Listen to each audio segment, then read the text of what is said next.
Welcome everyone to this evening's event with the New York Technology Council. We're delighted to have you here. We got a great panel, a great topic, so it should be a great conversation. For those of you who don't know us, we're the New York Technology Council. We do educational events like this one that include a networking component like you were just doing. We also work with many organizations in the community, and we do some advocacy on issues that are important to businesses in New York, small businesses in particular, since the big guys have their own teams that do that for them. First, I want to thank our annual sponsors. It may sound trite, but we would not be here without them. Their support is essential in keeping us going. I want to give special thanks to Anchin for making this room available. And so the first panelist is Brian Cohen, who's chairman of the New York Angels. And as he'll mention, no doubt, his new book has just come out. And he has also agreed to do an event in our author series, so we'll be having an evening dedicated to that book coming up before long. We've got Laura Touby. Laurel. You got the last name right, though. I love that. I said Laurel. You did? Yeah. Okay, sorry. Maybe I was just too focused on the last name.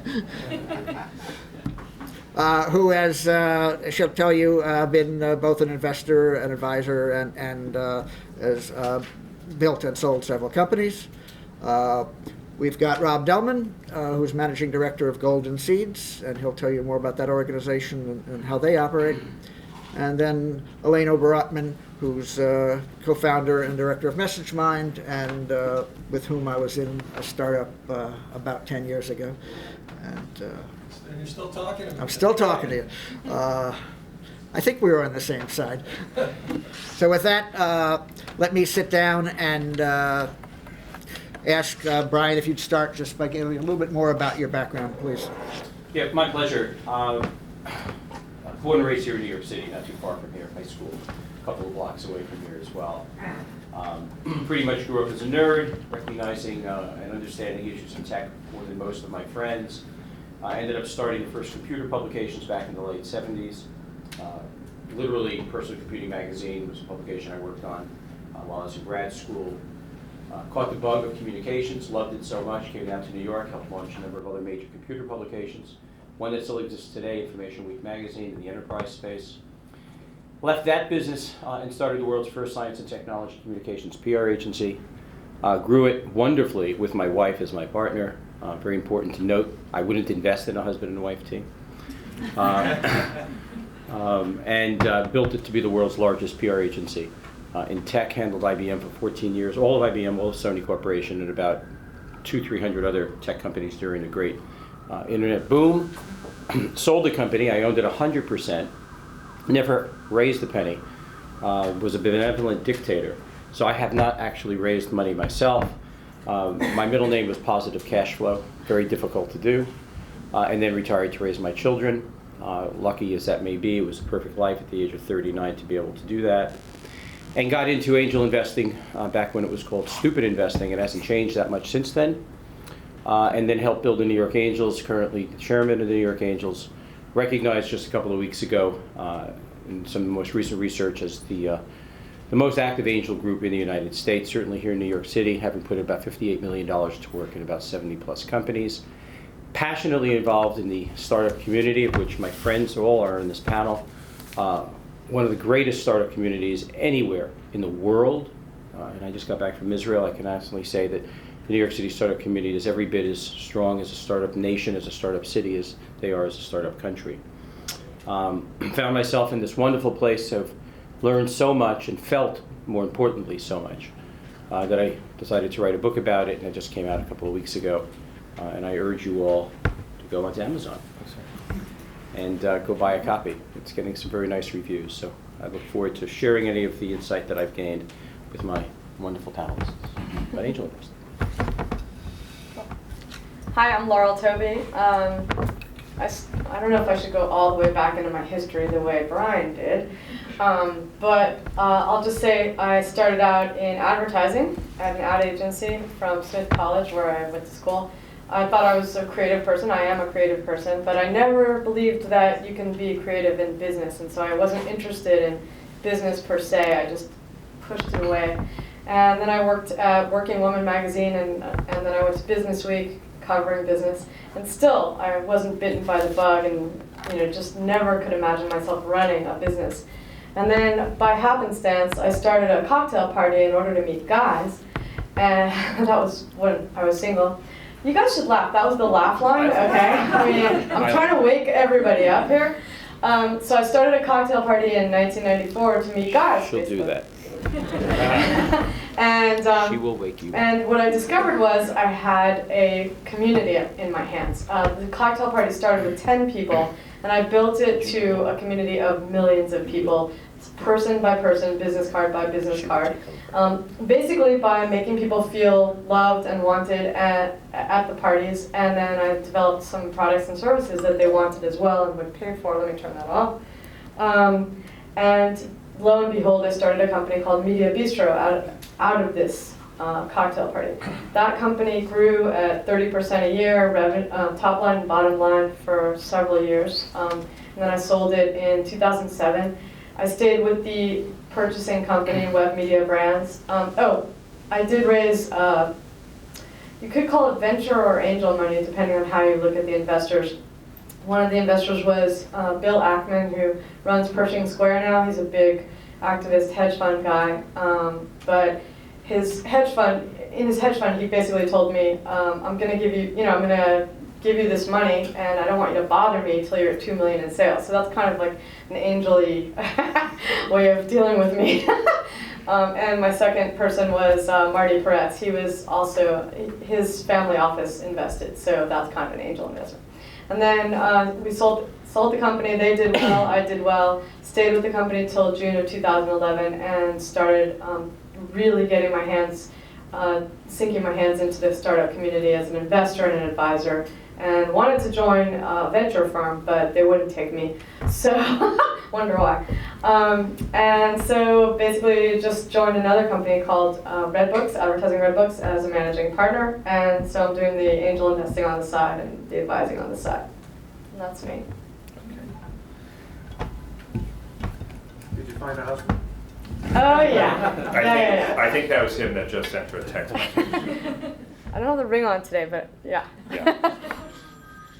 That's someone's husband or wife. So I'm Rob Delman, Managing Director of Golden Seeds. My background is a little bit different. I came from a very traditional importing and distribution business. It was in the tableware business, flatware and Chinaware for the food service industry. Never had any plans of exiting the business or selling. And all of a sudden one day someone came knocking on the door and wanted to pay a lot of money for it. So I said, here it is, it's yours. That was back in 2000. Actually, just a year later, we had 9/11, so about a third of our business was in the airline industry, and after that, they didn't serve too many meals, or flatware, or Chinaware, or knives on the airlines. So timing was very, very good. I stayed on with the acquiring company for 3 years, then hung around for a couple of years, and then I was reading an article one day in the Wall Street Journal, and it was about angel investing. So it was about 2005, I think I was Googling back then. And I Googled angel investing in New York, and the first thing that came up was New York Angels, right? So, so I made a phone call, and I spoke to the executive director, and he asked me what I did, so I told him some of the same background that I just shared with you, and he said, what do you know about technology? And I said, well, I'm really good with a computer, and I'm a whiz at Excel spreadsheets. So he said, well, that's not really, what I mean, like about building technology companies and, all sorts of stuff like that. So I said, I really don't know a lot, but I'd really like to learn. So he promptly said, well, thank you very much, but we're full, and you've been rejected from New York Angels. So I think I'm still probably the only person that's ever been rejected from New York Angels. Is that? Well, you're supposed to send in that certification class, so you took some classes. Right. So waiting for that. So anyway, I found myself in Those another tech group, classes. and I went on the board of a company that I Very invested picky. in. And through the other company that I invested in, it was a woman founder, and I found my way to Golden Seeds, which was really just a startup group at that point, maybe 20 or 30 members. And Golden Seeds now, we have 270 members. In the same poll that Brian mentioned, that they're at the top of the list, we're number 4. We've invested about $50 million into 45 different But companies. you guys are number 1 in best practices.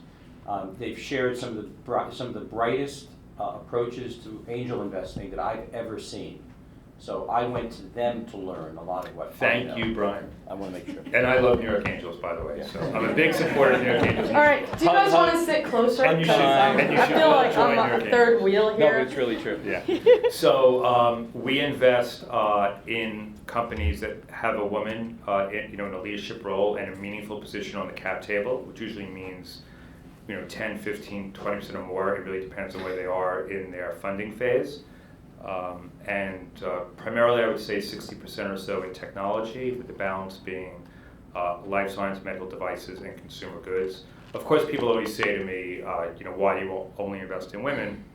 And our founder, Stephanie Hambury Brown, she was very passionate, about female entrepreneurship, and but also as an investment thesis. So there's a lot of research out there that shows that women tend to hire based on ability, as opposed to gender, race, and age. So it makes the team more diverse, it makes the team better, and then also women tend to be more collaborative. So when it's time to make a decision, they ask a lot of questions, and they consult with their team, as opposed to a man who goes into his office, closes the door, turns on the TV, and drinks a beer and uses the remote control and says, I don't know, I'll pick something. So our process at Golden Seeds is very rigorous. I think probably like New York Angels, we fund probably less than 2% of the companies that we see, Been around that era. that actually come to application. And I think that's pretty much the same standard nationwide across angel groups. So it's very hard to get funded. We only want to fund the best. We do this for a financial return. So I'll be happy to answer more questions as we move through the evening and stay afterwards as well. Thanks. Sorry. Brought my own. So sorry. My name is Alain Obertoman. My background's a little more eclectic than this group. I went, Get into the mic. all right, maybe a little easier. Oh, good. I worked for some big companies, more of a traditional route. Then went out, struck out on my own, and ended up doing consulting work for portfolio companies, private equity firms. And one firm decided that they'd rather own me than rent me. So I ended up working for them as in-house workout. So when portfolio companies started to either underperform or not perform, then they were handed to me because there was no more glory in the company. And so we tried to find solutions to either fix the company, but ultimately to exit. And then I was picked up by a hedge fund doing the same thing. And finally the owners decided to retire, although they were closer to 70 than 39. I struck out on my own and have been working with companies ever since, and co-founded a software company called MessageMind, where we do a couple of different things. One is we've got patented software, which is unusual. We map relationships and expertise automatically in large enterprises. And we also have a product where we're the only company that prioritizes email automatically and dynamically in Exchange and Outlook. And I also worked with Eric, and he's still talking to me, and I think I made a sale for the prioritization software. You did. Right. Well, thank you. She's using a cool new product. Sorry, I'm just putting you into my day. Sorry. Ignore me. So She's very hard to ignore. I don't want you. Brian, why don't you tell us how New York Angels works? If someone's interested in getting money from one of your angels, what happens? Well, we don't give money, we give love. If they want love, how do they go about that? There you go. Sends them to me. That's right. That's right. I'm talking to the mic. All right. Most angel groups don't run themselves as businesses. They do their best, but frankly, most angel groups are run in somewhat of an amateur way. It's a membership-based organization, limited funds to support the kinds of operational activities you would expect from a business. New York Angels has a membership fee of $3,500, so we have an opportunity to hire a full-time director and a part-time assistant. That's important because to be able to run operations such as the Angels with the amount of deal opportunities that we see, we've got to manage it as a business and do the best we can. Every month, those companies that apply to us on the New York Angels site, if you go to it, have an opportunity to load all of their data, we'll prescribe it for you, onto the GUST platform, which is a international de facto, somewhat standard under lots of competition right now for deal flow management. So all your documents are put up there so that the individual angel investors, not just New York Angels, but other angel investors around the world, have a chance to see what you've got, right? All the information about your video presentation, slideshows, some financials, whatever you want, it's there. And it makes it easier for you. So we do a screening of all of those online once a month, narrow it down to generally the Sweet 16 if we can. It's really hard to narrow it, to even come up with 16 sometimes. That's a point to be noted relative to the quality that we're looking for curation of good investment opportunities. And those companies will then come in the first Wednesday of every month for a meeting with about 70 angels to do a screening where you get about 15 minutes to make a presentation, about 10 minutes to do some Q&A.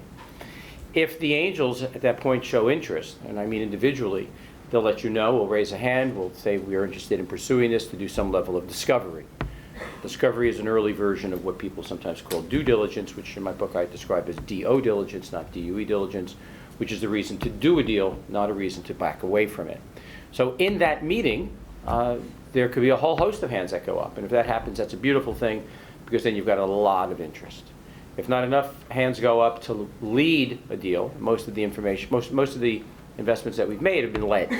We'll say, okay, we're going to present you with the term sheet, we're going to discuss and negotiate the terms with you, and we're going to fund most of this, and we'll syndicate or find others that'll help fill out your round depending on how large it is. Then, once the discovery is done, and once we've gotten a term sheet in place, that could take a couple of weeks depending upon issues associated with the level of discovery due diligence or just whatever it is that you're doing as a startup entrepreneur, we'll bring it to our breakfast, which is the third Wednesday of that same month. The issue is to do this fast. The issue is to get money in your pockets as quickly as possible. It's not always easy. It's easier said than done. But by that third Wednesday, hopefully you have a term sheet, some level of due diligence has been done, and you present to the larger group of angels, a little over 100 of us, and then everybody has a chance to participate. After that, it's a matter of just making sure that the terms are as good as they should be, that whatever the relationship that needs to be born between the New York angels who are interested in investing in you are there, and then we fund you. We write you the checks, you hire your team, you go build your business. Our interest is to be there with you, to support whatever it is you're doing. My attitude is we're never there to push, to prod, we're there to ask questions of, because we trust and believe in the quality of the people we invest in. Thank you. And Rob, could you tell us how Golden Seeds is the same or different, please? So our process is extremely similar to the way that Brian described, with an application on GUST, a screening, and then what we call a forum, which is once a month where we try to see 3 or 4 companies. We then form a deal team around that, and we go through a pretty intensive due diligence. We are known in the angel community as being slow funders, and that is true. I would say from the time someone applies to us until the time that we write a check, can typically be about 90 days, maybe even 120 days, depending on how complex it is. Our investors write their own checks. So we want to do a lot of due diligence, and we want to really feel comfortable with the idea, but even more comfortable with the entrepreneurs. We really, that's probably our number one criteria, is the entrepreneur, the passion, the composition of the team. We look very strongly at board of advisors. So we have a whole checklist. We also have a program called Open Office Hours. We encourage entrepreneurs to come in perhaps even before they apply, and we do a presentation. And then you actually get to meet with some of our members to get some feedback, and you can also learn more about us and about our process. But I would say the basic concept of how we do it is very similar to New York Angels. They really pioneered it, and it's a great model. Thank you. And Laurel, if you're advising a company, what do you tell them to do or not do when they're ready to talk to angels? That is a big question. Can we narrow it down a little bit? Feel free. I'm just curious about something. Is it okay if I talk to the audience? Of course. Okay, I'm very interactive. Can you raise your hands if you're here to find out how to get money from it? Any of us? Raise your hands. Okay. What are the rest of you guys doing here? Throw out some answers. We're looking for ways to approach the angel investors that we know. Okay, that you know. Anything else? That's pretty much it, right? All entrepreneurs, mostly? How many of you guys have a current running business? How many of you guys are already profitable? Come talking to me. How many of you just have an idea and you're just trying to explore possible things about the idea? Okay, great. That helps. So, I mean, this question is too big for me to answer in just one answer. But if I were talking to any of you guys, I would say go through all of these things. Put your stuff on Gust. Go through the process of writing a business plan. Because even if you never use the business plan, the learnings that you get when you go through that process are invaluable. Read this book. That will help a lot.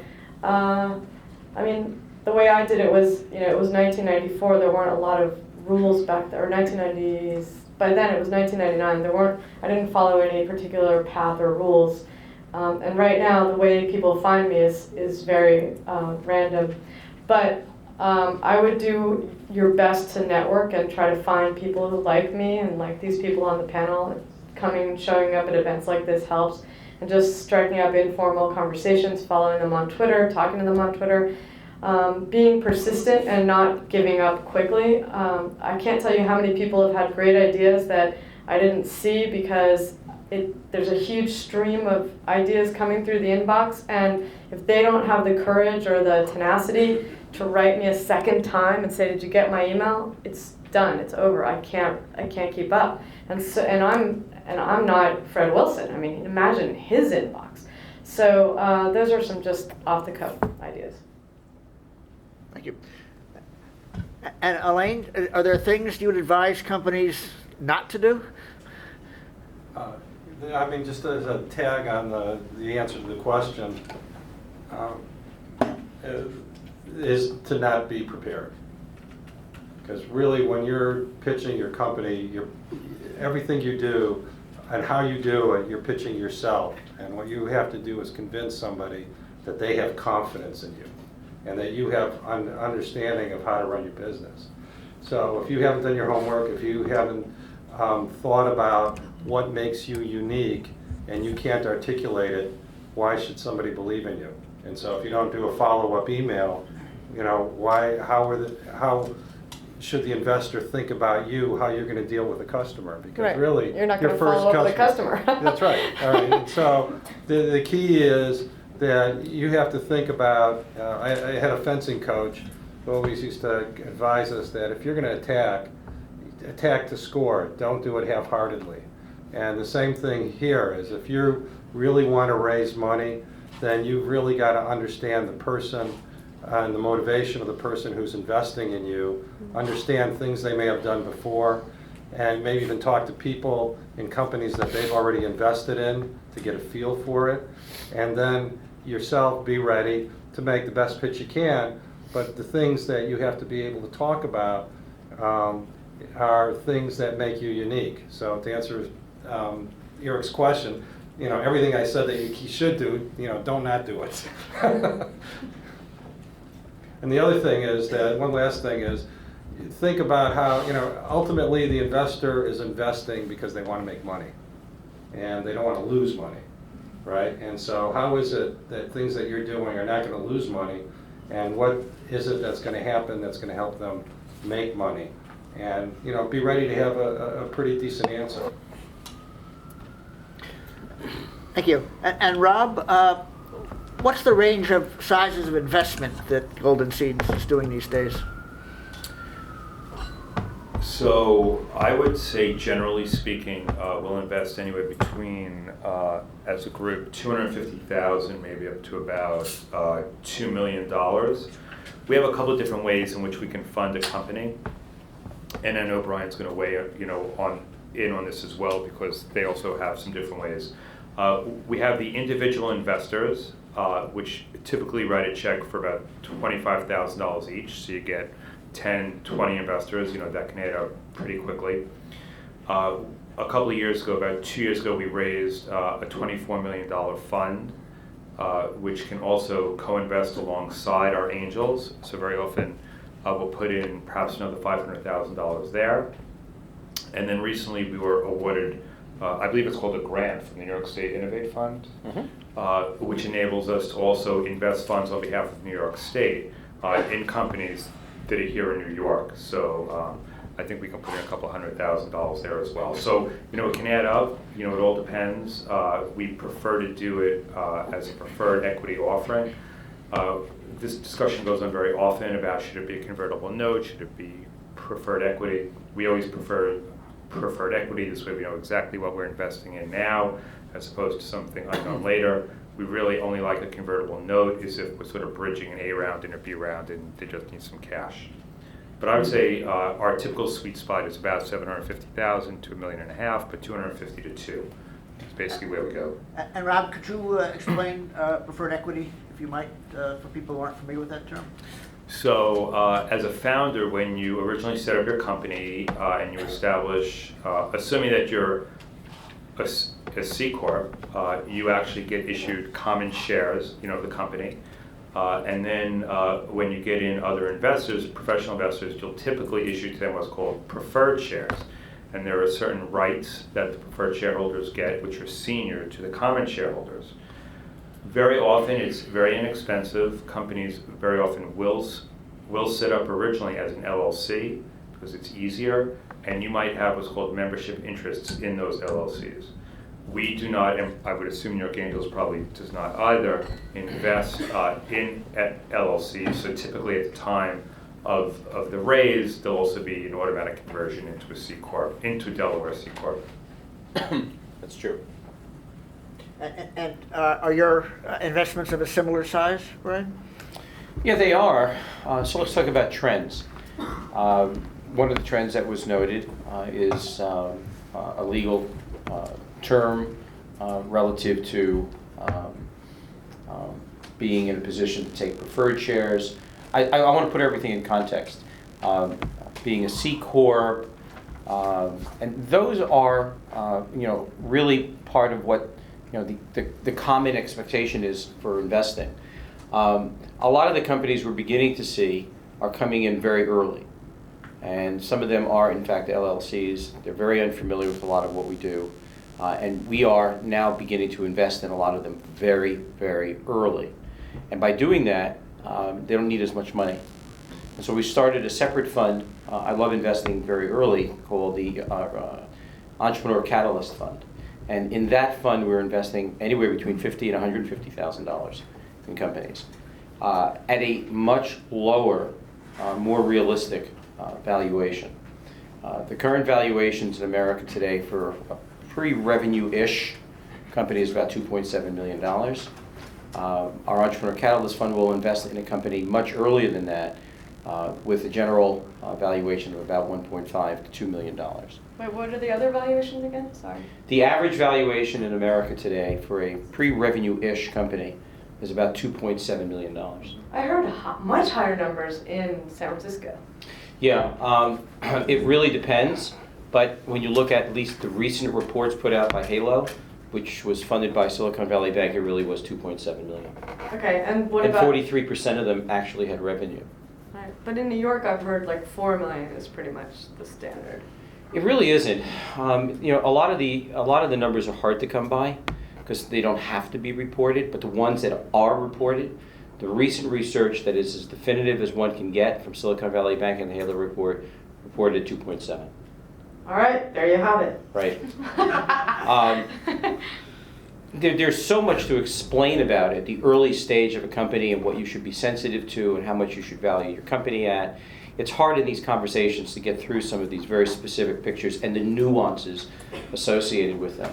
But to answer your question, I like looking at the earliest stage, and I have our angels really focusing on the earliest stage. That's what angel investing was always about. It was about taking the biggest risks with the biggest ideas. And so from my vantage point, that's where I like to keep angel investing. No matter what you think, most angel investors don't make money. They don't invest in enough opportunities. This was a way to get the angels to invest in many more opportunities so they could spread out the risk and make some exits. But to be very clear, most of where angel investing is going, and we're going through a period now what I call angel exhaustion, is to a less risk area. And that's to companies that already have revenue. And generally when you have revenue, you can have a higher valuation because you've de-risked the business, right? And to that extent, some of them are going for a higher valuation and being able to do that. We do 500,000, I would say as an average, but because there's so much more syndication now among angel groups in New York City, even among super angels or micro VCs, we'll do syndications up to $2 million, depending upon what business it is that we're funding. Oh, can I just add something? A couple of other things I was thinking about when they were talking.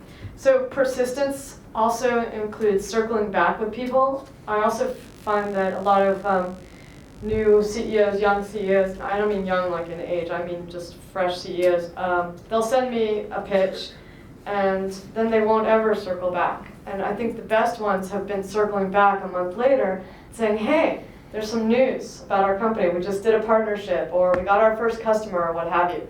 It's always good to just circle back with all the people you originally touched, once a month, once every 2 months, what have you, because you never know. Timing is everything, and their interests might suddenly shift and change, and your email came just at the right time. The other important thing is to get a startup lawyer. Do any of you guys have a startup lawyer? Raise your hands. Very important. Yeah. I use David Concannon at Oric. He's not paying me to say this, but he's phenomenal. A lot of these startups, everyone needs one. You need a conciliary. You need somebody. What law firm are we at here now? It's an accounting firm. Accounting firm. Yeah. All right, good accountants are Right, you need a good accounting firm too. But a lot of the startup lawyers will give you free advice until you're funded, which is really important. You don't realize that, but if they believe in your company the way you do, they will actually put their time in and help you out for free. And don't feel guilty about asking for that, because they'll get paid later, don't worry. Oh, and they can introduce you to funding too if they really like you. Did I mention Charles Torres below us in Sandler? No, you did not. Yeah, he's a great attorney as well. So I just want to go back to one of the points earlier about meeting angels, things like that. So I, like probably my other panelists, we go to a lot of events and we shake a lot of hands. So we sort of know a lot of the do's and don'ts, and you'd really be surprised about all the things that we see and the things that we smell, when we're shaking hands. So it sounds silly, but good grooming, really important, right? So I've met a lot of people, and they give me a hand, and they shake your hand, and they start talking to you like this. That's a little bit too close, right? Respect the space. And when you're at a really big event, and you meet someone, and you get their attention, and you see that there's like a whole line of people behind you, right? Do your two or 3 minutes, exchange business cards, and move on, right? Just because you've got the person, you can let you can let go, right? We see that a lot. So be respectful of the investor's time, and be respectful of the other entrepreneurs as well, who sort of want a chance. So just a few tips there. This crowd doesn't need this. This is the first time I heard the good grooming one. But, Yeah, that's a good one. You mean, yeah. Right. I use a lot of Purell. Oh my God. That's why I'm sick tonight, by the way. Yeah. Because I didn't. Yeah. So let's talk geography. How geographically specific are angels, your groups, and angels in general? And does it matter? So, I go first. So I would say typically, and Brian probably has some of the research, I would say typically investors, angel investors invest within a 100-mile radius, where they are, so they can touch and they can feel it. As far as Golden Seeds goes, we are really location agnostic. Of the 50 or so companies that we've invested in, I think maybe only a dozen or so are in the Northeast, and the rest is spread out throughout the country. We're looking for the best opportunities, regardless of where they are within the U.S. Can I ask a question? What companies could you have invested in that you didn't? Both of you. You mean that it ended up being successful? Yeah, that you're kicking yourselves. You have I'm a not. chance. Hasn't happened to me yet. So Really? there's one for us. Yeah, really. So we saw a company which, if any of you are parents in here, this company called Happy Baby. Oh yeah.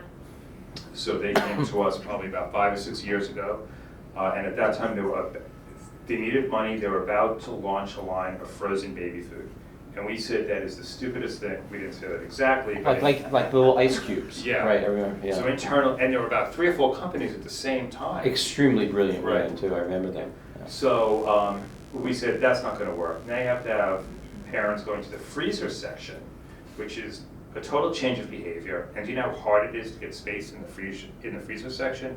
Very limited space. It's not going to work. We like you, but not a good idea. They ended up getting funding from somebody else. They launched the frozen, and 6 months later they realized that it was a huge mistake, and no one was going to go to the freezer section. It was too hard of a change of behavior. All the things that we told them, they saw, but great entrepreneurs that we didn't see, and they pivoted, and they've changed into dry products, into the fruits and vegetables, and have been ultra successful, because we didn't see the passion and the bright entrepreneurs that were standing right in front of us. All about execution. Brian, what have you ever done wrong? Just anything. I'm going to have to really give that a lot of thought. Okay. All right, next question, Eric. We'll come back to Brian on this. So, and all of you can jump in on this one. How do you protect yourselves against VCs downstream? That's a good one. Well, first you have to appreciate what his point is. Yes.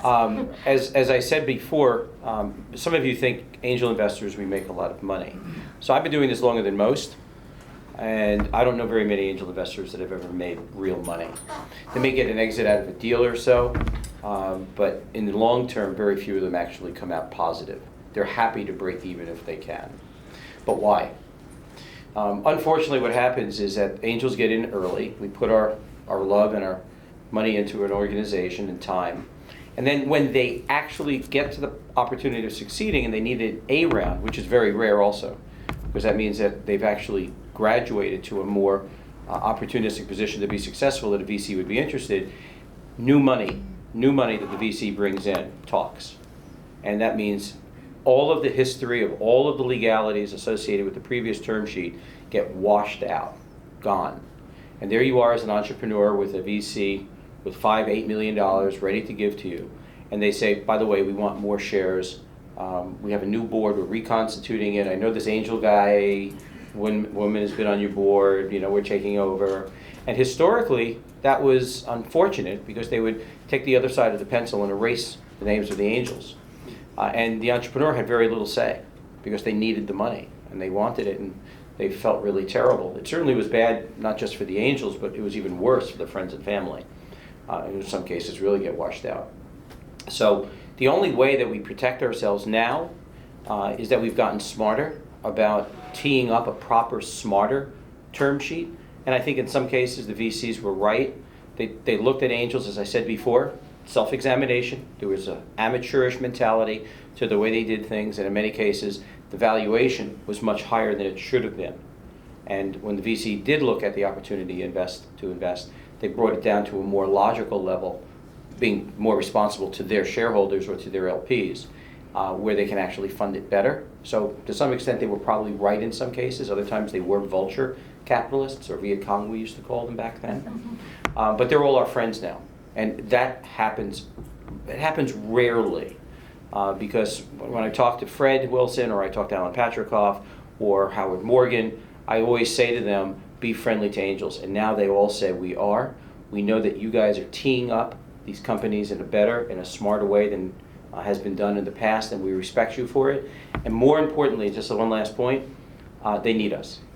Because the sizes of the investments have gotten so much smaller, and they can't handle it from their operational internal perspective, they need the mentorship, advisorship, and the support of the angels to guide these companies. And they know some of us to be really good at that. And so they're less apt to be as rude, insensitive, or just downright dastardly to hurt us. So it happens less and less and less. But there's really nothing we could do other than hope and pray. And in the case, I was the first investor, can I say it? Must you? Yeah, in a Go ahead. company called Pinterest. And if Ben hadn't protected me, I'm not sure what would have happened. But he pretty much said, as the entrepreneur, this is a good guy who was there for me. And I'm not sure if I'd be here right now if it wasn't for him. So you have to hope as entrepreneurs that you love the ones who loved you first. That's chapter 2. So be aware that those things can happen, and you may be forced in a very, I hope you are, because that means you've done something good, but please be sensitive and caring of the people who gave you money first. Eric, I think the short answer is get multiple bidders. I mean, if you have a company that's being very successful, you're going to get multiple people interested in. And so if you're successful, you're getting a higher valuation, you're going to get the benefit. The angels should be accruing the benefits of that success. That doesn't stop the VC for. No, they may not try, but then again, if there are multiple investors, then you have a better shot at multiple people interested in investing. You have a much better play. Huh? I'm sorry? I mean more VCs? Yeah. I mean, if you have one one investor is, it's just in any situation is you're obviously extremely vulnerable. Yeah, if you're a hot company in that place, that's very rare. Yeah, I know it's easier said than done. Yeah. But let me ask you this question though: when you make an investment in a company, you know that a company's going to need follow-on investing, and so I have to believe that you have a vision of how much money that company's going to need if it does what they say they're going to do. That you've got a view or a plan in your mind of what the next step would be, and I would also suspect that you have the relationships that you have may guide it into a place where you don't. Well, everything is much more transparent now than ever before, so the VCs aren't about to get a bad rep, because everybody will write about it, everybody will talk about it. So it just doesn't happen as much, so it's not as much, it really isn't as much an issue as it used to be. A lot of that stuff was done behind closed doors. Now everybody reports on this stuff. So you just can't be a bad business person. You can't be bad, because you won't get the opportunities coming to you. We will bring investment opportunities and we'll guide them to particular VCs that are kind to the angels. Right. Yeah. Well, but I haven't the VCs in general moved up market and really are wanting the angels and friends and family to do the proof of concept and take a lot of the risk out of the deal? Oh yeah, absolutely. So we definitely own 90% of all the money that funds startup seed level deals comes from rich people called angels. 90% of it doesn't come from VCs. 50,000 companies, give you some perspective, in America were funded by angels approximately last year. Only 600 were funded by VCs, and that's getting less and less and less. And you all know why? Because the VCs don't make any money. 10 years of research shows that the VCs haven't figured out how to do it, and the people who give them the money are saying, wait a minute, this isn't working, I'm not giving you any more money. And all the newest research, and again, it's hard to come by, it's all new stuff coming out now, is saying that the VCs are just not as active as they used to be, and they want to take less risk. Well, Brian, you just said the angels don't make money, the VCs don't make money. Who's making the money? Very few are. When you ask the question, why do angels invest? All the research I did is because they want to have fun. And it's money they're willing to lose. I'm actually thinking of trying to get more angels to think philanthropically, since they're going to lose so much of the money they're investing. Let's put it into social enterprises, right? Think about that. It's an interesting perspective. I just was a keynote at the UJA on that issue. Because the angels are just not making any money. So you'd rather invest than buy a boat, is that what you're saying? No, we could do both. Yeah, okay. That's the thing about angel investing. There's no Series A crunch that you read about. Just those companies were stupid. They shouldn't have been invested in the first place. And they didn't have a chance of getting any of the Series A money anyway. It would have been ridiculous. But angels could afford to, if I lost all my money in angel investing, if all my friends lost all their money in angel investing, they'll still buy 10 boats. It doesn't hurt them. There's no bubble there.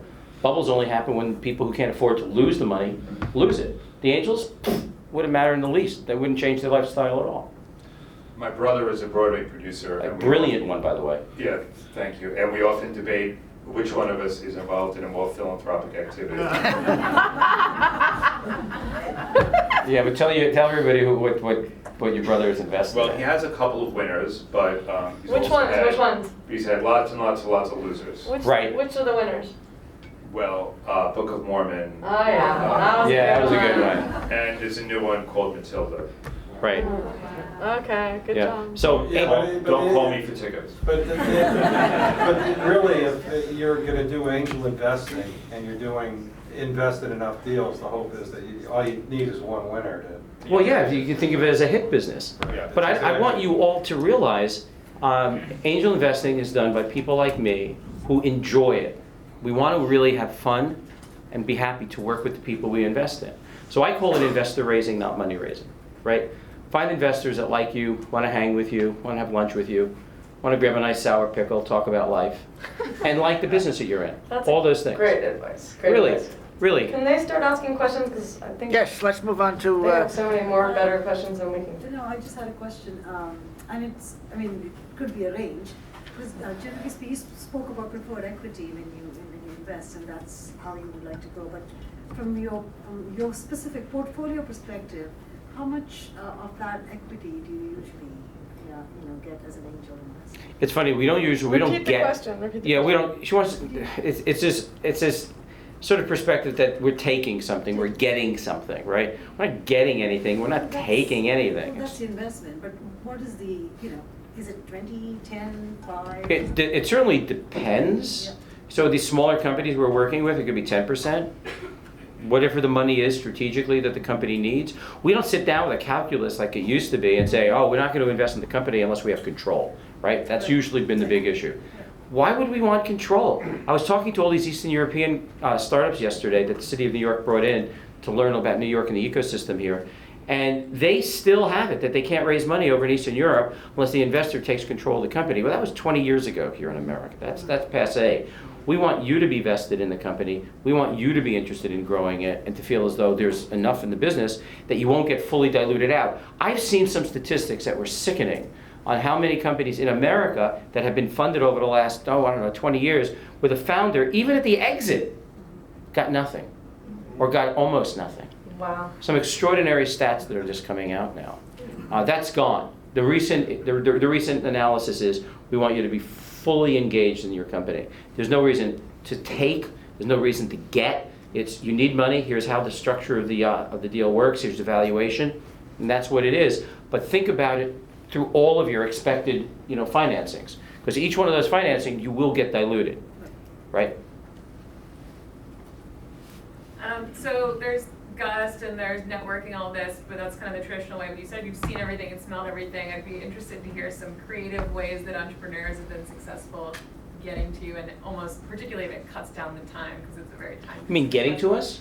Getting to, or meeting you, or getting to know you, things that aren't just the typical like apply via Gust network, kind of like. So I was just hearing a story that someone followed an investor to the bathroom and pitched him at a urinal. Something like Bad that. idea. That's probably not Unless you want to get your foot peed on. but something like that, I'm sure. Well, there's always those sideline stories. I got recognized, by biking up the West Side Highway. So the guy pitched me while I was biking, right? Yeah, recognize Brian Right. anywhere you go. So that's fine, but I'm approachable, and so are the New York Angels. We want to be seen. We want to be talked to. We want to be found. So we're not hiding. I encourage all the Angels to lean in. Cheryl took my line, but to lean into the marketplace. She really did. I've been saying we're leaning in for a long time, but she wrote the book on it, but it's okay. They didn't ask for any copyright on that. But any good angel wants to be seen. Unfortunately, statistic point, filled with ridiculous statistics, most angels invest in one company a year.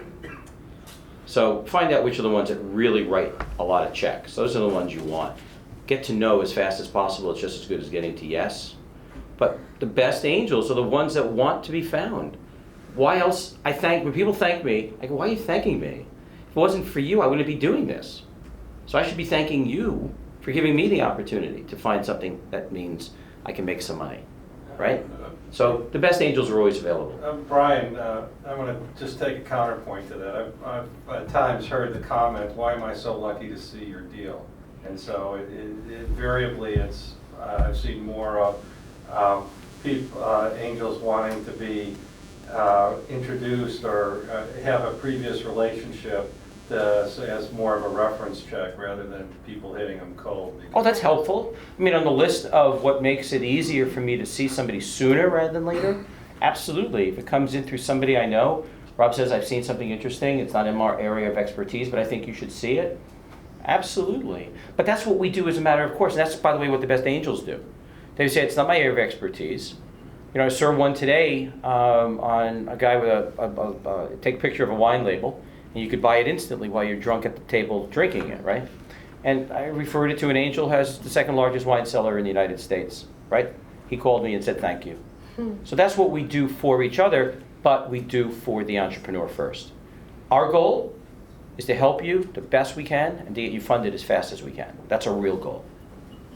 So that's why actually we've developed the open office hours program, so you can actually come in, you know, without necessarily applying to us. You can just come in, meet some of our investors, learn about Golden Seeds, get some feedback, make some connections.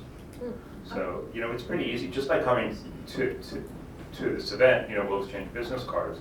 You know, and then if you follow up, you know, I'm more than happy to sort of meet you, as opposed to if I just got it sort of blind from some investor, from some entrepreneur somewhere. It doesn't come recommended. You know, it's hard because I only have, and the angel investors only have so much bandwidth.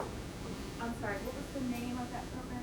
Open office hours? What's Oh, it it's called? Golden Seeds Open Office Hours, open to women only. Sorry, guys. At goldenseeds.com.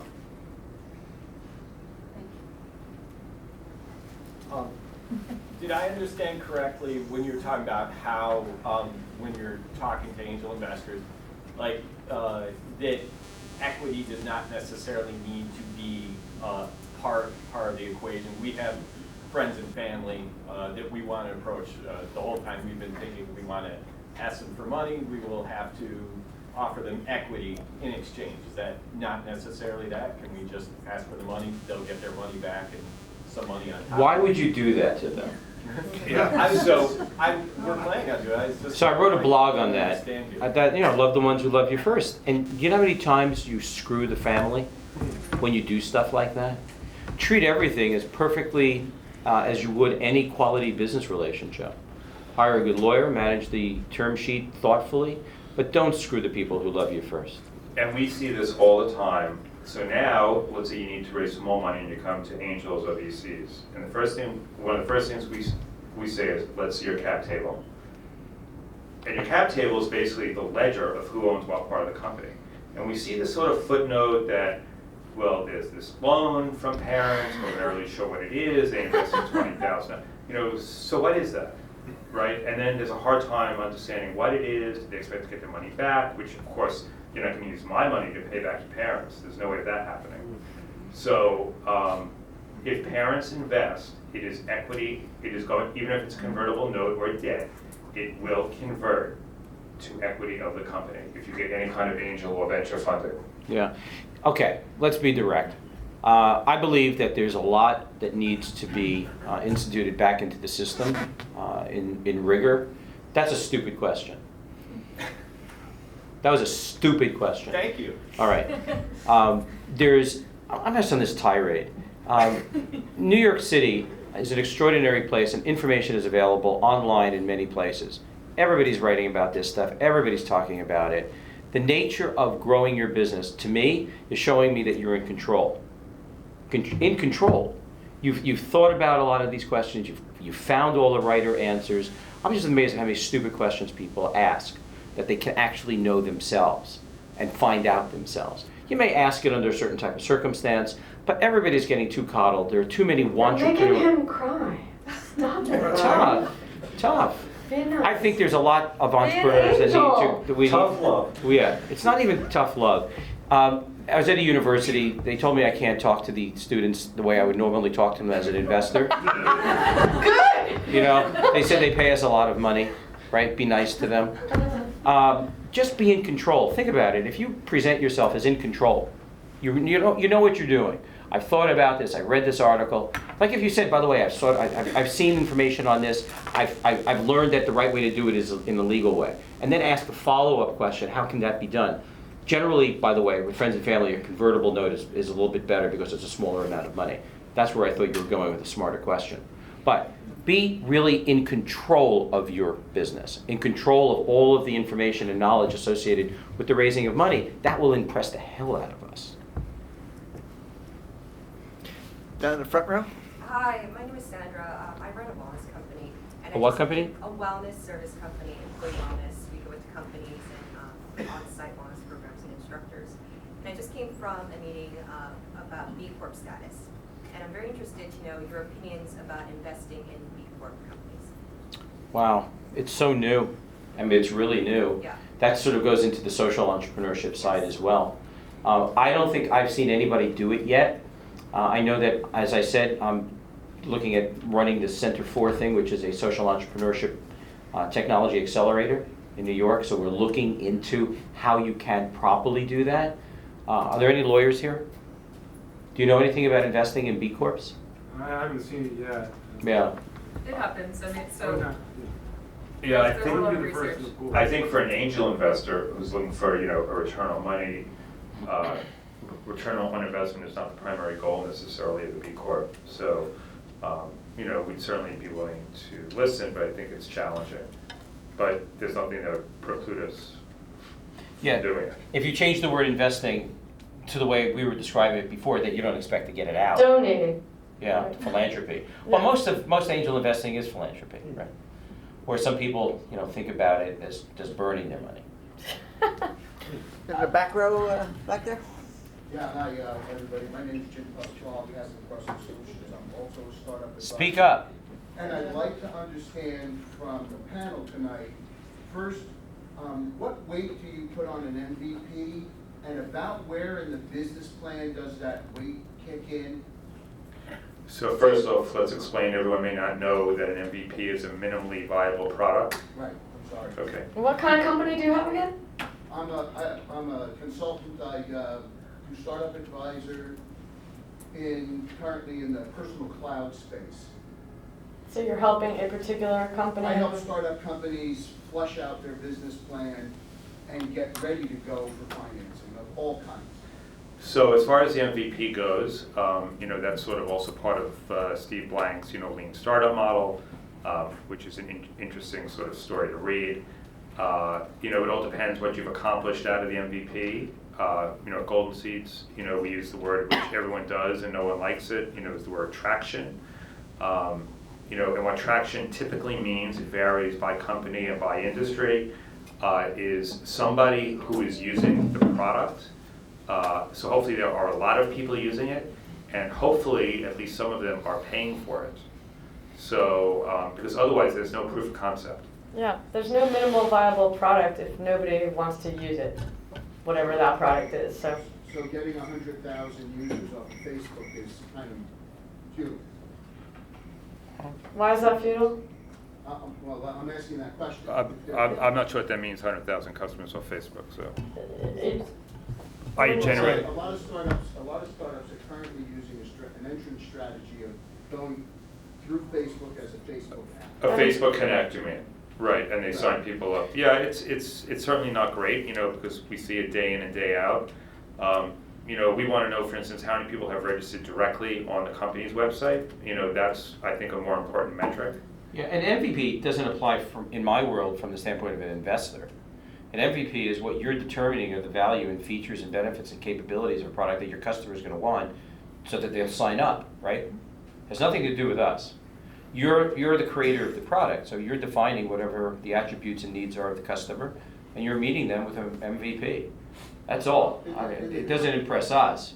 In the cloud segment of the industry, oftentimes, especially when you're talking about solutions or offers that are built on a platform as a service, as an example, is a very long lead time.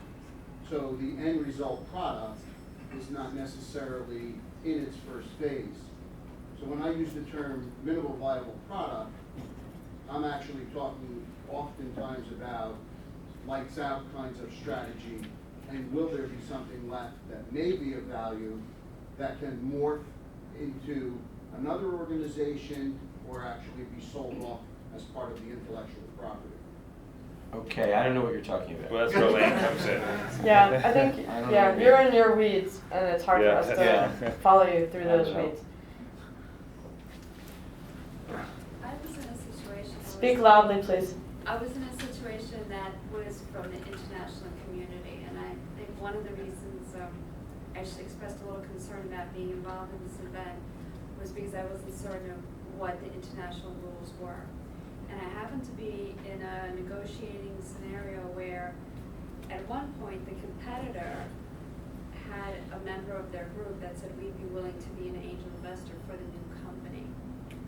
And I was just wondering if you have experience in that, whether that's even legitimate, because at that point I felt it was a real conflict of interest working with someone who was, betting on one side, meanwhile telling me they'd be willing to invest money in the other. Do you have any feedback on that? It's consorting with the enemy. I mean, if you have proprietary process, anything proprietary, you got to ask yourself how, Might be a one-night what would stand. happen? What would happen if they learn what we're doing? I mean, Right. You don't want a you're- one-night stand, baby. And no With your angels are going to stuff. sign a non-disclosure, or confidentiality but- agreement. None of us sign NDAs. Yeah, but you're going to expose yourself in due diligence, so you're going to find out that your investor has a strong relationship with a competitor. Yes. And so from a risk factor, if I'm an investor looking at you, I'm going to say, do I really want to be here? I was just wondering whether it was, I understand it doesn't seem appropriate, but I didn't know whether it was illegal. If it smells like a fish, it is a fish. Integrity is everything. It's 1, 2, and 3. So if you're feeling there's lack of integrity, just walk away. Hi, thanks.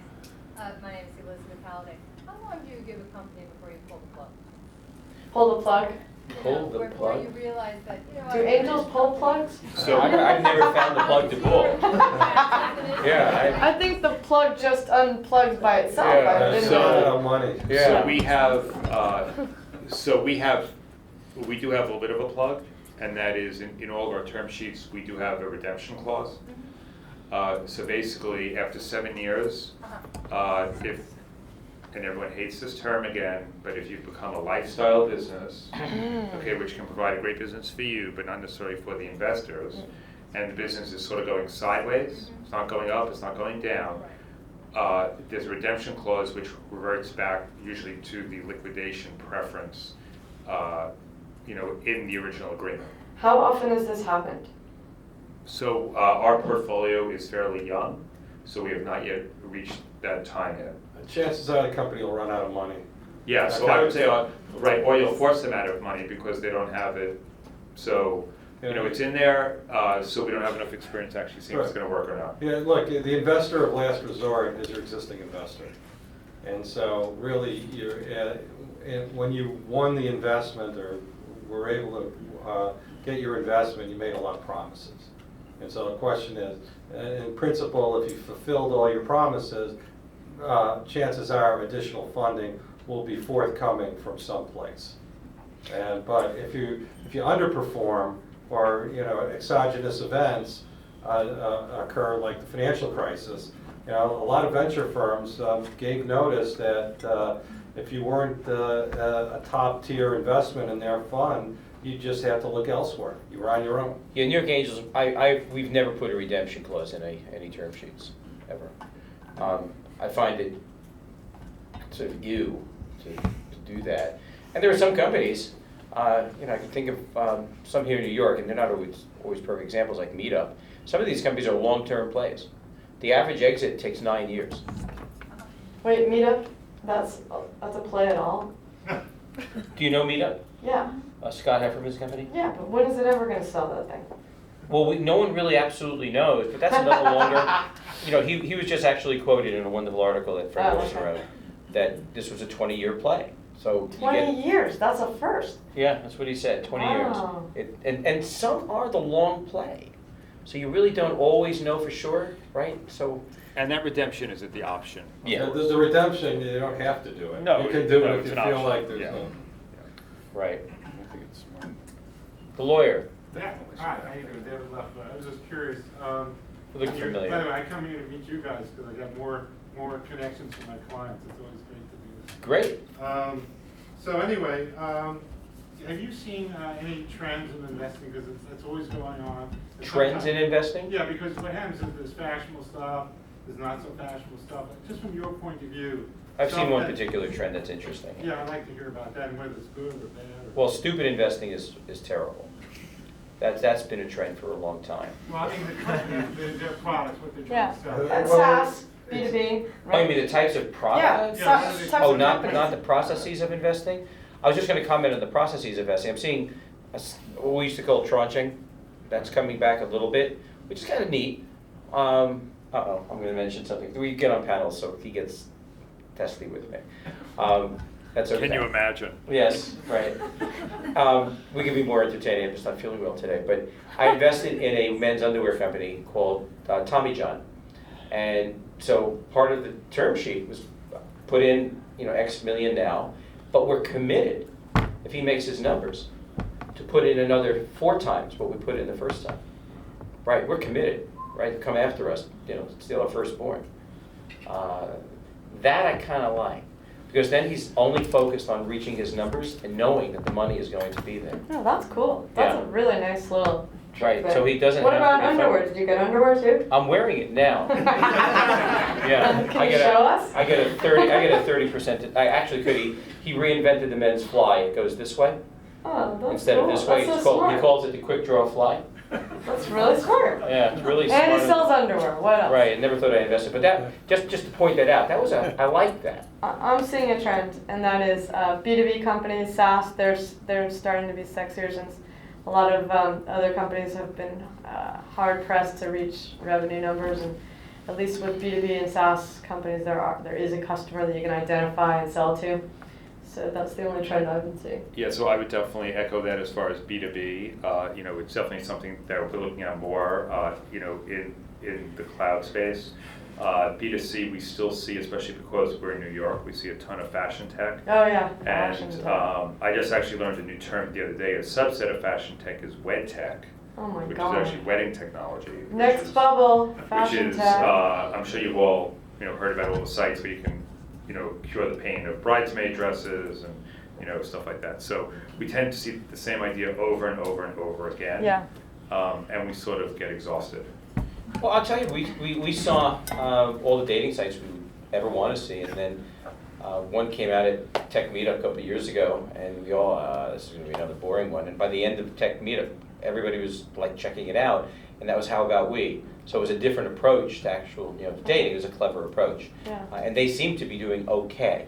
Let's talk a little bit about copycats. I mean, is there anything original left to be invented, or is it all just going to be one big? I have an original. To be absolutely sure, I was in concert with the entrepreneurs of New York. I started a company with my son Trace called Launch It, launch.it, Launch It. It's a newsroom for everybody in this room. It's totally free to put your stories up on all your companies. Go to it. Takes you 10 minutes, put your news story up, all the content you want, all the video, everything you want, totally free. I wanted to stop the friction between what customers needed to learn about what you do and your ability to tell them about it. I wanted to compete with the wire services. And just as a point of reference, if you use the word exit at least 3 or 4 times in your conversation with an angel, you will get them more interested, right? It is an uncanny thing for you not to recognize what our interests are, and to some extent your own. But it's unusual because you're starting a company and you're already talking about an exit. So when I started Launch It, the first company I called when I launched the company was the company I wanted to acquire me. And I said, by the way, Who is that? Business Wire. Oh, okay. And I called the CEO of Business Wire, said, listen, we're going to have to be acquired by you at some point in the near future. Because we're going to start taking your clients away. So if they come, will they buy? Well, by the way, that is the bold, in-control approach I'm talking about if you're really serious about building your company. I knew exactly what their customers needed, so I worked backwards. And they couldn't do it because they were stuck in the old way of doing things. So understand that if you re-engineer a marketplace, sometimes you can call it disruption, people like to use that word, and you present yourself as that kind of product in a market where people have certain behaviors, and you're finding a better, easier, faster, simpler, less expensive way of doing it, and you know the company that's going to have to buy you to stop you from doing it or needs it, that's a beautiful thing. All right, other than your own company, any other companies that do we feel like disruption is possible anymore? Or is it all just copycat stuff? Well, that's what they said. Think of all the inventions that, all the patents were a PC computer was a toy. Everything that was invented by 1929, and it goes on and on. Raise your hands There's if you have plenty an of inventive disruption. product. Raise your hand. If you're not a copycat, raise your hand. If there's nothing else like it out there, raise your hand. All right, now you guys come up here when we're done. And if you're profitable, I like No, but and if you're B2B or SaaS. I am seeing new areas. So sensor technology, I love. I've been going to the Consumer Electronics Show for years. I love things that watch what we're doing. So embeddable technology, computing, I look for that. Food is getting all of a sudden big raves all of a sudden. So more interesting things in the food area, right? We all have to eat. We all have to eat. That's right. So and certainly there are technologies that are embedded in cars. I think cars and mobile technologies are getting more interesting every day. But they're out there. I look at least 200 companies a month. I'd say there's probably a good 20% of them that I've never seen before. Where it looks like we're investing in a pill that a cow takes in the herd, and if it gets sick, it sends an RFID that's measuring the temperature and the nature of the cow to get the cow out of the herd, That's way cool. so that other cows don't get sick. Anybody else have a cow pill out there? Anybody? No, but every now and then, but it pops out. I mean, you see it. That's so cool. Right. So I see quite a bit of those. I have the funnest job in the world. Okay, enough about you, Brian. What about you, sir? So I think I warned you. I love her dearly. I hope so, because after this you might not. I learned more from this young lady than most. All right. All right, so my question is about resourcefulness. Obviously, that's a metric that you guys use to define, measure entrepreneurs. Obviously, probably the best metric is to your customers. But what I'm curious about is how we as entrepreneurs measure your resourcefulness. I founded a company called Sensoka. We actually use sensor technology to measure emotion, positive and negative emotion using biofeedback. But what I'm curious about is, how do we measure? Because we want to work with people that will help us grow our businesses. And you, Brian, in your book talk about you wanting to. You're in the relationship business. And I you am. want to help people find the right people to help them grow their business. So, for example, one last thing. My attorney is Adam Dino, who works at Wilson Sonsini, and he was kind enough to offer to introduce me to you because you guys are good friends. But I want to know that I have the opportunity to leverage my connection with an angel to help grow my business. So how do you evaluate that, at first blush, if you will? You can't do it at first blush. That's why in my book I say have breakfast, lunch, and dinner with them. But there are Or lots of angels to choose from. What I'm wondering is how do you... go on their LinkedIn. We're all visible about what we've done, at least in the past. Maybe some of us blog, right? Some of us tweet. Yeah. See what we've invested in. Ask around. Yeah, see who we're linked into, and then Yeah. that's the best one. But social networks are, a LinkedIn network, in my opinion, is not very valuable. So after that, the New York startup community is amazing. We're all friends here. We all want to help you, right? We really My question is, do. you all focus on certain areas, certain verticals, right? So in my area, it's a relatively new vertical. So I want to understand that you have a real passion for growing. I can have a business. passion for anything that's exciting, and a passionate CEO runs it. Yeah, well, the answer, it's not, there's no magic bullet, easy answer to your question. I mean, it's, the investor has to evaluate you have to evaluate the investor. The only way you're gonna do it is what Brian's saying, is you're gonna talk to him. Yeah. You're gonna find out how, you're gonna be able to evaluate how deep is his knowledge of your area by what level you can converse on it, and how much he knows the market, the competitors' products. I mean, you got to spend time, and if the investor's interested in you, then it's your turn to be interested in them. And if you're not, forget it. I cared so much about one of my investments that I asked the founder to leave the company because he wasn't good enough. Right? And found somebody else to replace him. Wow. Okay, Brian, what you're about really you, trying to sir, win in the back? friends tonight. Stand up and talk loudly, please. Okay, I have a follow-up question for Brian. You made the comment that now you're seeing tranches being in the angel environment. Is this now meaning that there's going to be a competition with some of the micro VCs or the VCs as you do that? Because now you're starting to talk about a little bit of a larger pot. There's always competition. There's too few good by the way, I hate referring to you guys as deals. I think it's a rude thing. You're investment opportunities. You're not just a deal. You're IOs. Yeah, your investment opportunities. We collaborate. It's much warmer. So, Howard Morgan and Josh Koppelman from First Round, they were my angels in New York. They met there. They generally, most of these companies are partnering anyway. And as I said before, they want smart angels to be part of the investment opportunity into a company. I don't see a lot of that competition, really. Though, when you do the tranche, it's the same companies they got to one up, so you don't even have to find anybody new. So you already know you're married to the same partners that you put the original money in with. Right, but that begs the follow-up question then, is that if you're actually doing the initial investing, are you now somewhat teeing up that VC for that next round of funding? Yeah, that's different though. The answer, yeah. There's all sorts of games. In California, some of the VCs were doing some early investing, acting like sort of micro VCs. The problem with that is they don't go back in again.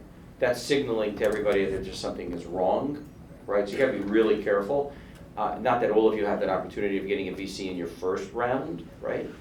That could be a problem if they don't go in. And they don't really help the companies that much. Right. Generally. Yeah, it's more limited when it's that limited amount of dollars. Absolutely. Who has another exciting question? Something very specific about your company that we can help you with. But that was a good question. I admire that question. I wasn't insulting your question, by the way. No, I didn't take it that way. That was a deep, thoughtful question. You win so far for the best question. Oh, stop it, Brian. All these other people are going to be offended now. This is very specific. Oh, we're afraid of offending entrepreneurs, are we? Yes. Were you offendable? Yes. No. Don't By believe older men who, it was very intimidating. Very intimidating. Just a quick question. Brian mentioned it offhand, but does your interest in the investment go down if it's a husband and wife team? Yes. Significantly? Yeah, I won't invest. Oh, literally, you want to invest. Okay. Rob, does consultancy feel that way? We have, I know one, possibly two portfolio companies with a husband-wife team. So we want to understand what the roles, of each person are. In one case, I think the husband and wife were working together before they got married, so that made a difference. We do want to see the prenup agreement, and if there is... Seriously? Absolutely. Why would there be a prenup? Well, because the same way that, if there's not a prenup, then we want to see the partnership agreement and how that ties into a nuptial agreement. Just like we would see... We won't have sex anymore. Just like we would see what the operating agreement says between two partners. So it just complicates it a little bit. So so we have done it, just, it requires a little more due diligence on our part. I thought you were going to say it had more to do with the management team and how much harder it is to get rid of one of them when they're married. So I'm surprised you said that. All of the above. Yeah, It's okay. just, we know what, the divorce rate is in America, right? Mm. And it's higher with entrepreneurs, right? Isn't it? The stress level is obvious, it's much higher. I know what I went through. I started my company with my wife before we were married, and I know how challenging it was. We got through it and it worked out great, and we've been married 30 years, and she's my babe, but I know how hard it was. Just a comment. What did she say about you? I guess we just have to work harder to make you change your mind. Are you married? Yes. Oh, I see. Okay. And prove to you that it can be possible. Woman in the back, stand. Sure. I just had a follow-up question to this gentleman's here.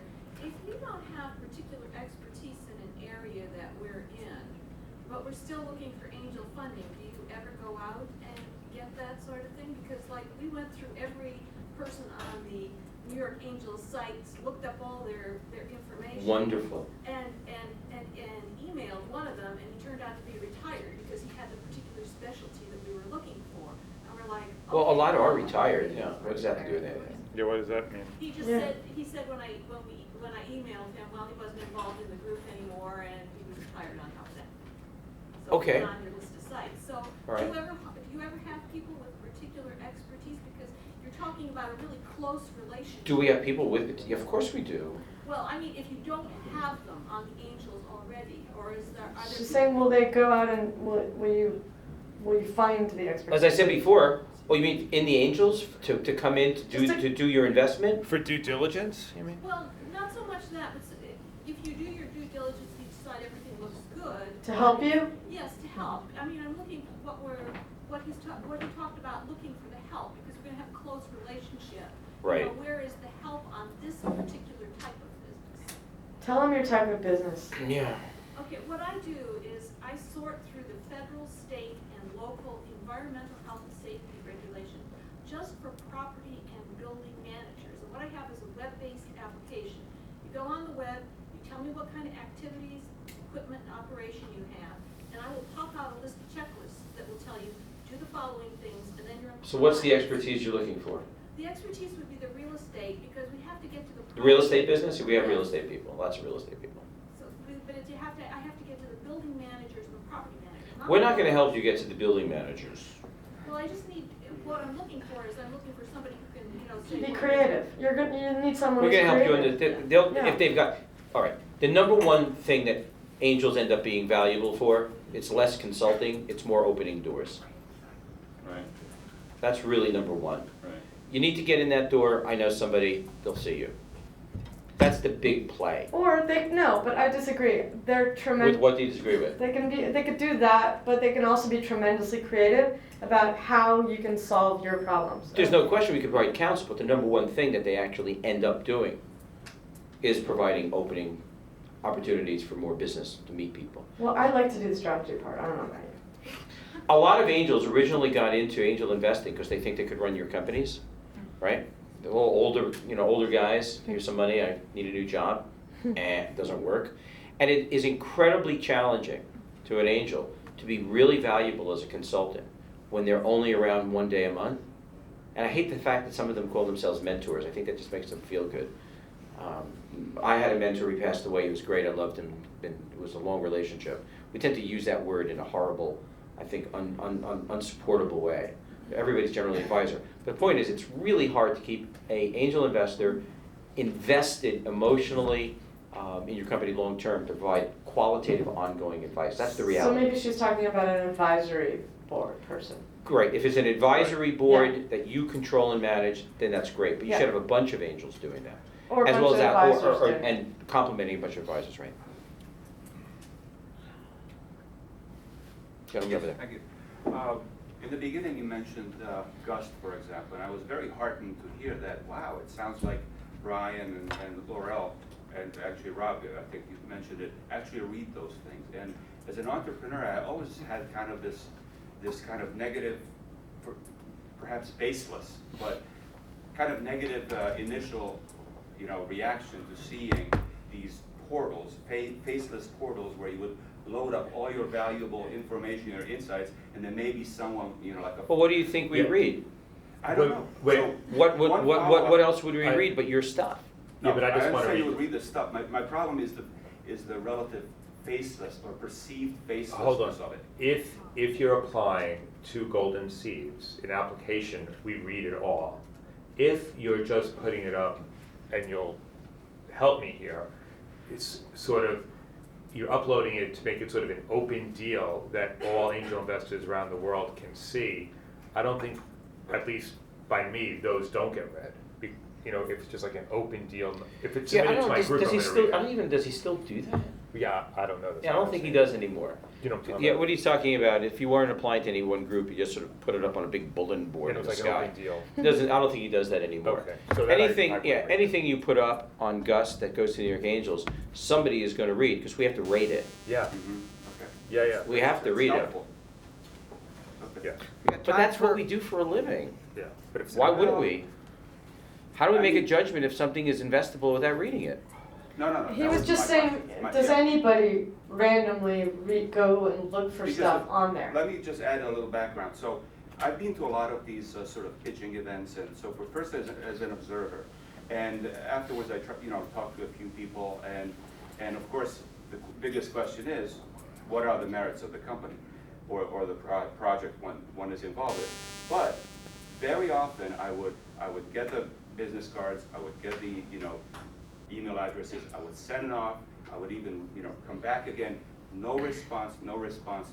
So after a while, one has to wonder, is it strictly, let's say, the lack of merits of the project, or is it simply that one is pursuing the wrong method? And I haven't uploaded anything on Gust yet. Yeah. So if you let me just follow up question before you answer. Could you prioritize or put relative weights on the methods, the best methods that are most time efficient for the entrepreneur Here. to try to approach people? I'll tell you, I got an email from Andrew Rocher to meet a young woman who had a business that he thought was interesting. I can't say no. This is a person who I value, whose relationship I value, and I can't say no. So I'm having dinner with her tonight after this event. She's supposed to be here. Are you here? There she is. Okay. So that will compel Is that you? people to read your stuff. What's your business? It's a political salon / cocktail bar. Political salon / cocktail bar. In the analog world? I mean, a real cocktail bar? Not something I would Wait. ordinarily invest in, but I have to meet her now. So I just want to go So- back to the question. what's the So, point then? so it's The referral. point is, make it If someone is referral. referred Get a in our referral. network, all the angels, we will always, 99%, follow up on the lead. If you send me something and I have no idea who you are and you found my name somewhere, Or you I just even- don't have the bandwidth. Or Right. I may say I have no interest. But you That's see, the this other- is where my skepticism about Gus comes up. If I don't have that original in that Well- you're talking about, how do you get it? Do you get it by applying on Gus? No, you get it by coming to an event like this and you've met us and you're exchanging business cards. Well, he said he's Very done that. helpful. That's very helpful. Is it? But you don't have to do that at the New York Angels. You'll apply. We'll get back to you and say we're interested or not If interested. you apply to Okay, that's very helpful. There's If you no- apply there's to no a magic group, there. They will get back. Sorry? If you apply to a group via Gus, I would have to say 99% of the time that group will get back to you in some Yeah. fashion. Somebody, we have a full-time director, and by the way, if you get to the screening and we say no, you'll have, 30 people who've given their opinions on what you're doing. Again, our interest, as hard as it may be, because it's a fire hose of entrepreneurship in New York and everywhere else, we're gonna try and give you some help. We're gonna say, this didn't make sense, this is stupid, do this differently, here's another idea, why didn't you think of this? We'll do the best we can. Okay. But it is a huge fire hose of companies. Yeah. It really is. Got time for one more question, and then We'll there'll- stay for other and- questions. Yeah, then there'll be some more conversation. Eric's leaving, but we're gonna stay No, on I'm always the all last. night. I'm always the last to leave. What is your opinion of crowdfunding sites and how are those That had to be the impacting- last question? Sorry, how is that impacting your business? So it's a huge topic. It should be actually the topic for another session. We're planning one. Yeah. For sure. So just one quick thing that actually Brian mentioned briefly that I wanted to sort of touch on. A problem with crowdfunding has to do with valuations, and then you have a lot of inexperienced investors on crowdfunding. You're going to put out documents, you're going to put out a valuation. The investors are going to have no idea what it means, but they're going to be like, wow, that's really cool. I'll give you $5,000 or something. Then when you need your next round of funding, and you go to a professional funder, they're going to say, what valuation was that? That was absolutely stupid, that was crazy. If you want the money, it's going to be a down round. The investors won't even know what that means. Okay, but basically, the amount that they invested is now going to be worth less. And hell's going to break loose, it's not going to be a pretty picture. So I see the biggest problem having to do with valuations. Yeah, that's a good point. There's different types of crowdfunding. There's crowd equity funding, which is the only thing you can do now among accredited investors. The Yeah, U.S. that's government right. hasn't, written the next level 3 rules for it. So it's just another method by which you can reach angel investors, perhaps less intelligent ones who don't necessarily agree with my, gee, I gotta go out and hug the entrepreneur and know what they're doing mentality, right? Which leads to stupid investing. Then there's local investing written by a wonderful woman by the name of Amy Cortez, which is actually crowdfunding in a local community to actually create new, young, wonderful companies to breed, success within small, new, growing communities. And then there's the one that's really funding R&D, right? And it's a gift crowdfunding. Fund it and you'll get something. We'll send it to you. That's like Kickstarter or Indiegogo. And then there's others. If you have cancer, you could crowdfund people to pay their bills and all sorts of wonderful, wonderful things. So it's a whole new world, but it's all based upon this fascination that everybody who hasn't been able to be a accredited investor wants in on, right? And unfortunately, when you look at some of the administrative headaches, the realities of proper, thoughtful, legal funding, it's going to be a nightmare. It's going to be a bloodbath. And we have to go through this democratization thing that the internet provides us with. Democratization of funding, we want to be able to fund just like anybody else. It's a friggin' lottery. The statistics aren't that much better than that. So you get VCs who aren't doing well, you get angels who are losing money, then you get people who don't know what the F is going on putting money into these things, but say, oh, I can participate. They're going to lose their shirts. Or nothing is going to happen because they're going to put your company up to get funded and no one's going to be there. So I talk about it in the book, and I love to talk about that stuff. Buy the book. Buy the book. Oh, go to the website. Visit the man. Amazon. Amazon. I'd like to thank not only our panel, but also you, because lots of great questions and comments. So hope to see you at a future event. On June 11th, we're talking about VC funding.